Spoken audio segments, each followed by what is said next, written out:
Hi, everybody. Welcome back to CI Heartland's Heart to Heart interviews. Today, I have Miss Michelle. I still call her Michelle St. Sin, but Michelle, tell us what your new last name is, because I'll probably butcher it. Giacoletto. Giacoletto. Wonderful. Yes. Awesome. Michelle, are you ready to get started? I think so. Okay, good. So how long have you been involved with CEI? Do you know? 2003. 2003. I remember you were on the first board when I first came on, like 13 years ago. So yeah, long time. It was, yes, yeah. Was there somebody or something that encouraged you to get more involved in the chapter or to join? Probably the same source that 50% of us at least. It was Judy Rosen. I was a Pullman when she came in, and I was already interested in wanting to get going, but with her, there was no option, which in a good way. So I love that. I'm actually interviewing Judy this week, so I'm super excited about that. Yeah. I'm jealous. I miss her so much. I love her. Yeah, me too. Me too. You know what? And her name has came up so many times on these interviews too. So I'm going to tell her that when I interview her. What's something that you think has been most challenging right now in the industry? That's a little bit difficult for me to answer, simply because I've just recently come out of, semi-retirement. I wasn't sure if I was retired, but I missed it too much, so I'm back. But I think for me now, it's just been adapting to and catching up with the new methods, with using Zoom for meetings. I had an annual meeting last week where there was kind of a touchy, contentious election, and it was a more mature demographic, so they weren't all real comfortable, but they had decided they didn't want to do it in person. And so then, of course, Charter had an issue within their community at the same time. But so that was a little challenging, but we faked our way through it. It went very smoothly. The president was happy, so I was happy. But yay! That's the challenging part, I think, for me right now, and remembering the emergency bylaws a lot of associations have adopted since. Yeah, the technology thing. I mean, I know I'm still struggling with it too, even though we've came a long way in the last 18 months, but there's still a lot more that I have to learn about it too. So I totally get that. I love it though. I hope we stay on some of these things through Zoom because of the efficiencies it can bring. Yeah. But I miss the contact too. Yes, me too. Because we're both people, people. I'm such an extrovert. Yeah. What is your favorite CEI Heartland event that we do every year? That is tough because I'm not a golfer. However, I love the golf event because I always get the opportunity to volunteer and kind of drive a cart for whatever reason with water and stuff like that. But getting to see everyone, and everyone's more relaxed and just kind of hanging out and having fun. You're kind of allowed to drop a little of the professionalism there, or a lot. But I love the manager reception because, again, it gives us a chance to interact directly. But then there's the holiday party. So there's not an event that I don't like. I don't know, but I'm really looking forward to the holiday party coming up, especially since we get to do it in person. Yes, everyone keeps saying that. We just announced it on our weekly email, I think last week, and people are already signing up. So yeah, I'm hoping it's gonna be just as great as it always has been. So yay! Do you have a favorite CEI Heartland memory that you'd like to share? Well, when I think of CAI as a whole and my career, my favorite memory is very, very personal, but I was alone at the time, more or less. I was going through a really rough patch in my personal life. I was going through my divorce and actually living with my parents for a short time while things settled down with my youngest child, Carter. And I've gone through, during all that, I did my PCAM case study. And so it was torture. I mean, everybody who's done the case study knows it's challenging, but to do it with all that other emotional, mental turmoil in my own head, because we all know I'm kind of turmoil anyway. But I had taken Carter to the arch. So we were walking up, literally standing under the arch, like directly under the peak. And I get a phone call from my mother, and she says, "You've gotten an envelope from CAI." And my stomach felt like I had just gone down a roller coaster, and I was kind of like, oh gosh. She said, "Do you want me to open it?" Like, yeah, I can't wait. And I said, "Wait, is it a big or a little envelope?" And she said, I think she said it was big. I can't remember now. All I know is she read the first sentence, and I had gotten through it my first time, and it was like Mary Tyler Moore. I had a little hat on at the time, and I just like threw my hat and I was dancing around, and Carter's like, "Mommy, mommy, mommy." It was awesome. So that really felt good at that point in time, and it kind of solidified my commitment to my career, even though I'd been there for quite some time anyway. But yeah, I love the Mary Tyler Moore moment. I love that. See, I'm trying not to say I love it. Here I say We're turning it into a game. I swear, somehow. That's great though.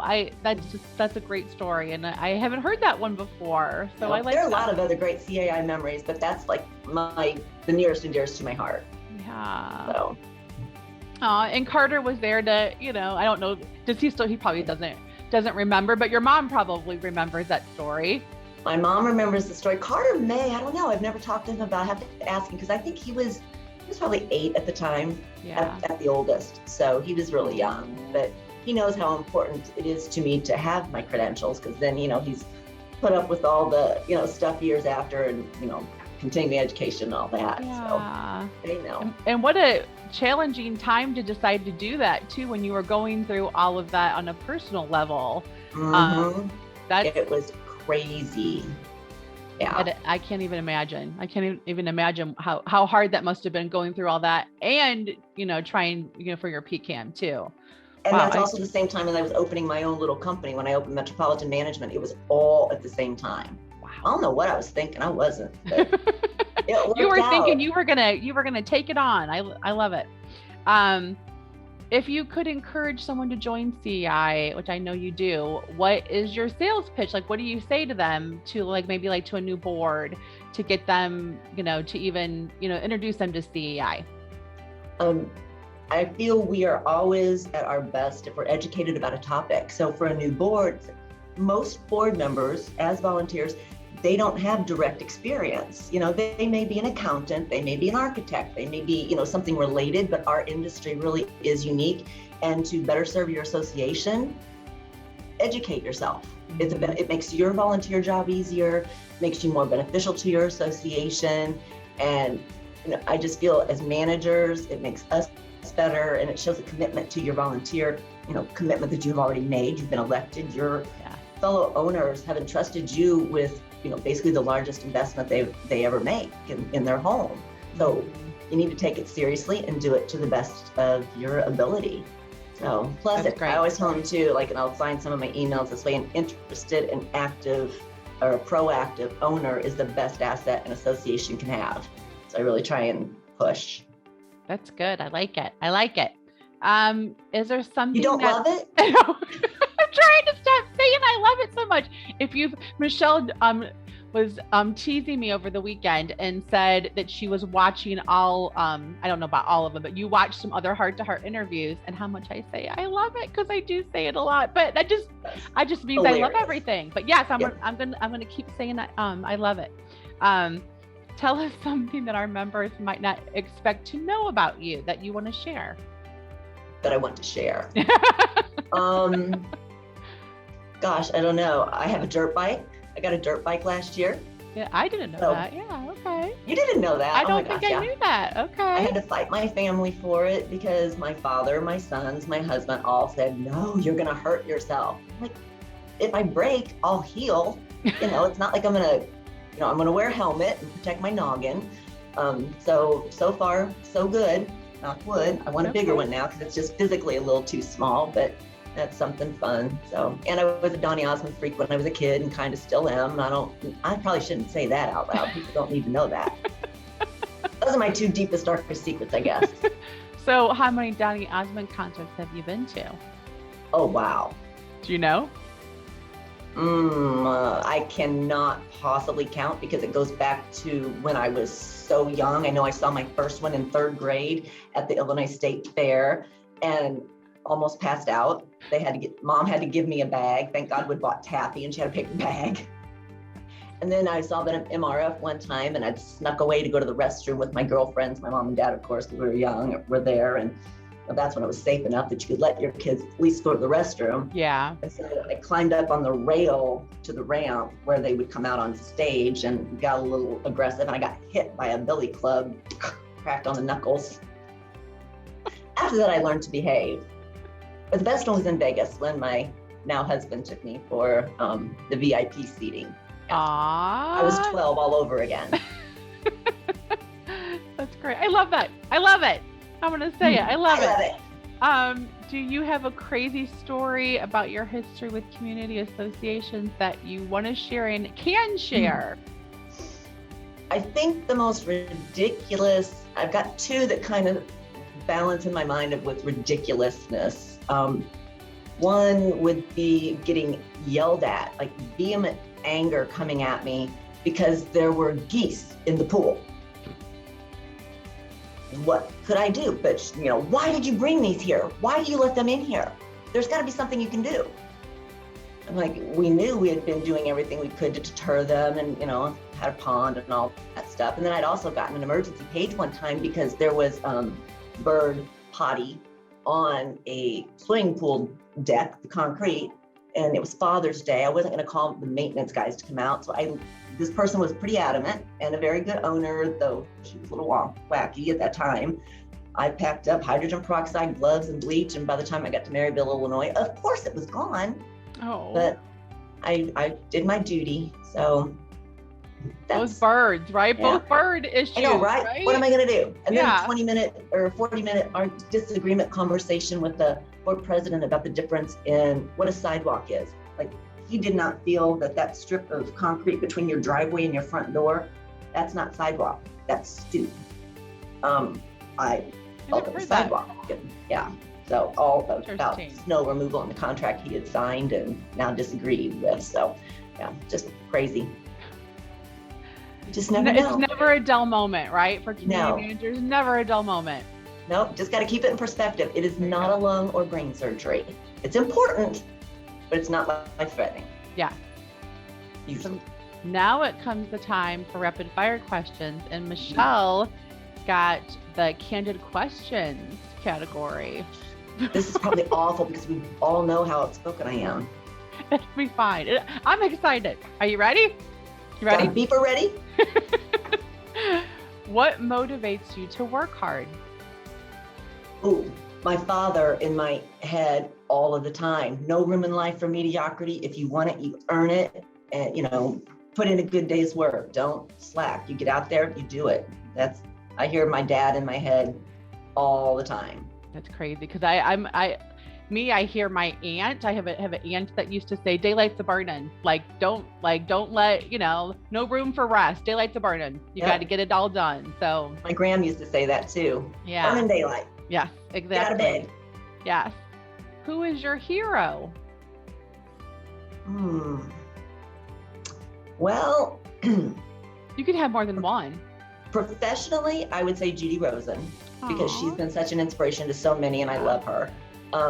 Personally, I feel like, well, my parents won't see this. I won't let them know about it. My dad. I mean, my mom is like she's my best friend. She's a sister I don't have, but my dad is the one that I can trust with anything. And now my husband, I mean, I can trust him with anything as well, and he's got my back all the time. But my dad, I could call my dad right now and say, "Dad, my tire looks like it might be flat. Will you come over?" And he would drive from Alton to Chesterfield to check my tire. If I told him you had a flat tire, he'd be right here. He is just the kindest, most loving, hardworking man. But he's also pretty sassy. He's got pretty strong opinions, and sometimes you got to shut him down. But yeah, I'd say he's my hero. I feel the same way about my dad too. So I can 100% relate to that. Daddy's little girls. Yes, always. What is your proudest accomplishment? Oh, my family. Getting my boys, to where they are, and not like they haven't had stumbles already. They're 22 and 30, almost 30. They've experienced stumbles, but I feel like I've always been there for them. And my kids have called me, each of them at different times, with questions or conversations that I want to say, don't ask me that. I don't want to talk about that, but I do. And I feel that right there is a big, huge accomplishment in that I've raised my children to confide in me, to trust me. So. No, I agree because I wasn't necessarily raised to do that. So I raised my kids that way too. And I am so happy that I did. So I think I think that's great that your kids can call you about anything and everything. My kids are, are the same way. So sometimes if we don't know something's going on, we can't help them. So we've got to be able to be there, just be their sounding board. They always know mom's there. Absolutely. And dad too, right? And dad too. Yep. What makes you angry? What makes me angry? That should be an easy one because I have somewhat of a short fuse, but I mean, silly things like smacking when you eat or blowing your nose at the table, those things just drive me nutty. But I don't know, I guess telling me you're going to do something and then not getting it done makes me angry. Though I'm guilty of the same thing. I'll commit to too many different things and not get them all done. So, and just people being unkind and for no reason. That's what bothers me. And in our industry, you see somebody bickering at somebody else and trying to insult them in a meeting, or even if it's just through email. Let it go. Taste is subjective. Everyone has a different story. You never know what's going on in someone's life. And if they're being nasty, there's probably a reason. And it's not really directed at you. You just happen to be there at the moment. So that's definitely one of mine too. I hate it when people are, are unkind or just plain out mean. So I agree 100% with that one. What is the best gift you have ever been given? But my first answer is my kids. But I went, we all go through a lot to get that. Yeah. I would say gift-wise, I can't believe I'm going to say this out loud. This is what comes to my mind though. A pink Carhartt coat. A pink, what did you say? A pink Carhartt? Carhartt coat. So it's like Carhartt's like hunting gear, work gear. And back before Paul and I were married, and everybody, all my girlfriends are like, every holiday, every special event, did you get a ring? Did you get a ring? Did you get a ring? I'm like, back it up. No, I'll tell you when I do. And so Christmas morning, I opened this coat and I didn't want it.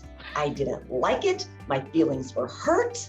I'm like, is there a ring in the pocket? Or just even it could be paper, don't care.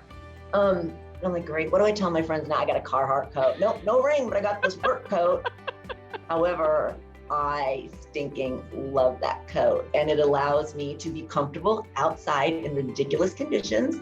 And my husband, Paul, loves to be out in the woods and all that stuff. And so it has become like my favorite coat. So there was more thought behind it than I initially realized. He wanted to keep you warm. Good job, Captain. He did. Yeah. Last year he got me muck boots to go with it, so I'm looking really ridiculous, but I'm warm when it's cold. Hey, being warm's a good thing. Here's a good one. I like this one. How many pairs of shoes do you own? Do you know? Well, we redid our closet recently, sort of, it's still not done. So I had to kind of count. At that point, it was 87 pairs of shoes, I think, and then about 11 pairs of boots. Wow! That's a lot of little, flip-flop sandals, different colors, pink, orange, green, blue, silver. So a lot of them are just, little things. Pumps. I've got some pumps and things like work shoes that I've loved and I need to get rid of because they're worn out and I just can't let them go. So same thing with clothes. I've got stuff that I need to get rid of, but I just think maybe I'll wear it. Yes. Or if you're like me, you have like multitudes of different sizes. So you're like, I might be that size, or, so I don't want to get rid of it, or, I'm like, I started weeding out one of the sizes because there's no way I'm ever going back in that. But otherwise it spans, instead of 4 sizes, now it spans 3 sizes. But is what it is. I don't know if guys do that like girls do. I don't know. My husband doesn't do that, but I think he's been the same size since our whole marriage, I think. I don't think he's changed sizes. Yeah. Seriously, his waistline, he's never gained a bit of a... I mean, age does it to us. Our bellies, our hips, whatever shift. My husband has a couple of different sizes, but when he loses weight, he'll get rid of some of the older, or, the bigger size, but then I end up having to go out and buy it again when the holiday rolls around or something. And so. Yeah, no, I think Dave's been the same size the whole time we've been together. I don't think he's changed. Unheard of. Yeah. Working at UPS, I guess, does it. I don't know. Kudos to him. I guess so, yeah. How old were you when you realized that Santa wasn't real? Was there a story? First grade. What grade? First. First grade? Oh, that's so early. My mother blew it. Oh. This is one of those mother things that my mom and I are more like sisters. We fight like cats and dogs, and I still razz her about this. We've got pretty twisted sense of humor anyway. But my godfather had 6 daughters, and the youngest, all she wanted for Christmas was baby alive. That is all she wanted. And she was like, I don't think she was in kindergarten yet. She wouldn't have been, because her just older sister was kindergarten, then Annie. It's all Annie wanted. And you couldn't get them. They were gone, man. They were out. My mother had one for me. So she came to me and told me I had plenty of Christmas gifts coming to me and not to worry, blah, blah, blah. She knew how much I wanted it, but would I mind if she gave it to Annie? And of course I said no, begrudgingly. I'm in first grade. No, I don't want to give up my doll. Yeah. My birthday was in March, so she was coming soon. But yeah, that's how I found out. So did she just say that, like, I'm going to give away your present from Santa, or like what? Well, she didn't even reference Santa, but okay. I put it together because she's like, there are plenty of presents. You're not going to miss a thing. Okay. We'll get you the baby alive later. I'm like, but I asked Santa for that. Yeah, so I put it together at that point. See, she probably just shouldn't even have told you, and then you just didn't get it. I never would have known. Else. Yeah. Yeah. She had a moment where she probably, she was trying to do the right thing. Yeah. She was trying to make Annie happy too, because that was and teach probably me a good lesson. Yeah. So, that was okay. But I just hope my Kinley doesn't stop believing anytime soon. So that worries me. So now, did you get baby alive for your birthday in March then? I did. Okay. Yes. Love and my it. Kinley got one from her mom a while ago, and she got in trouble, got it taken away. So I got her one at my house. And Kinley is granddaughter, for those that might not know that. Yeah. Yes. 6-year-old granddaughter. Yay. What is one thing you will never do again? Hard one. Get married. Well, I hope not. Never I'm again, huh? In this one, and God forbid anything happen. Nope, never. There's no one to meet up. So, or to measure up. Paul better be good. Yep. That's the only thing I can think of that I would never do again. Or climb to the top of Tonka and try and jump in at the lake, because I got up there and I froze. So, things like that, no. But are you scared of heights? I didn't think I was until I got up there, and I've never had a moment where I'm willing my body to move in my head and it won't move. Oh yeah. I've never been that afraid of anything. I was petrified. So I finally jumped. My bonus kid number 2 climbed up to help me, and just as he got there, I knew he'd harassed me, so I had to go, but it didn't go well. I ended up bruised from the back of my knees to the small of my back. Oh, but I mean, kudos to you for doing it though. I did it. Yeah, you conquered your fear. That's awesome. What would you sing at karaoke night? Low and Far Away, because I have the worst voice. Terrible. I don't even know who sings that. Low and Far Away. What song? It's not even a song. Okay. It's very low and very far away, because nobody can hear me sing. It's terrible. I give great concerts in my car. I mean, I'd love to sing, but yeah, I like to sing. I like to sing in the shower. In the shower? Yeah, in the shower. I'm a shower singer. Yeah. But you can sing. I think I heard you sing a little bit. No, I cannot. I sing horrible. Yeah, I don't sing good. Terrible. No, not good. Not good. So now you have a piece of paper, right? Go gentle. I'll be gentle. Okay. Since we were talking about Santa, can you draw me a picture of Santa? Oh boy. Okay. Wow. All right. Try and do this. I was telling Michelle that not everybody has to draw something. I roll dice before we start, so you never know who's going to have to draw. Oh wow. So we know she can't sing. Maybe she can draw. It already looks more like a Yeti.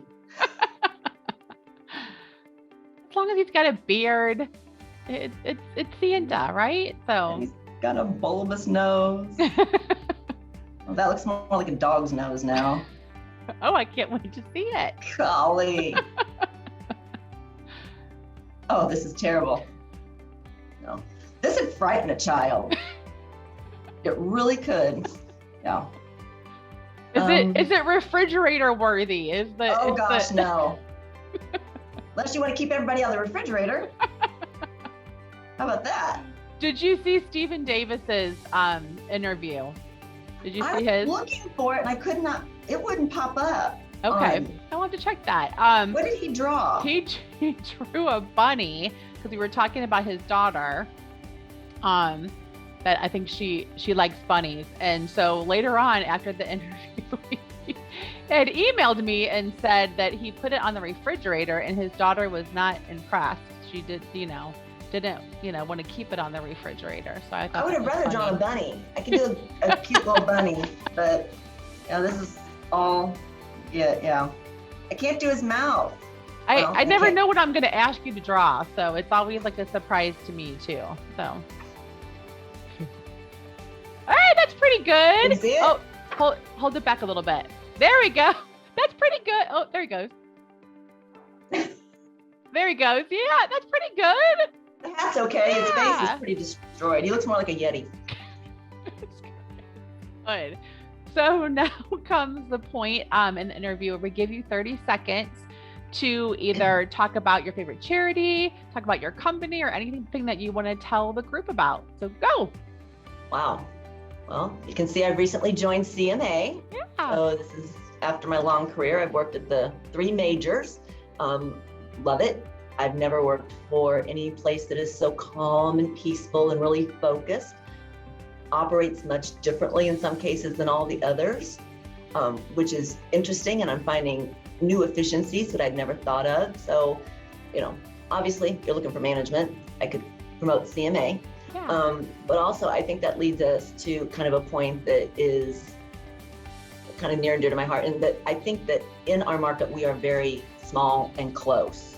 And sometimes we find ourselves, critical when we take a client or when whether you're manager or something like that. And I just think there's enough room for all of us. We need to work well together and keep it peaceful, professional, and kind, and learn from each other. Absolutely. So get out there, managers, get your education. It's worth it. It makes your job easier. It makes you a better manager. So. And we're fun in our chapter. So come to an event and. We are fun. Yeah. Get more involved. I didn't actually retire. I did not want to lose or leave my affiliation with CAI. So, which I could keep it and retire, but I don't know. Well, we're glad you're back. Thank you. Yay. Well, so anything else you want to tell us before we go? Before we end the interview? I don't think so. Okay. Well, then we are going to just end it on this, and don't ever ask me and Michelle to sing karaoke, it sounds like. So. Or feed us. So we'll play that drinking game first, where we take a drink every time somebody mentions Judy Rosen, Marvin Noda, or you say, I love it, or I love that. We'd be drinking a lot. Then we'll do karaoke. Okay. Deal. Well, we will see everybody next time on a Heart to Heart interviews with CA Heartland. Thanks, Michelle. Bye, everybody. Bye.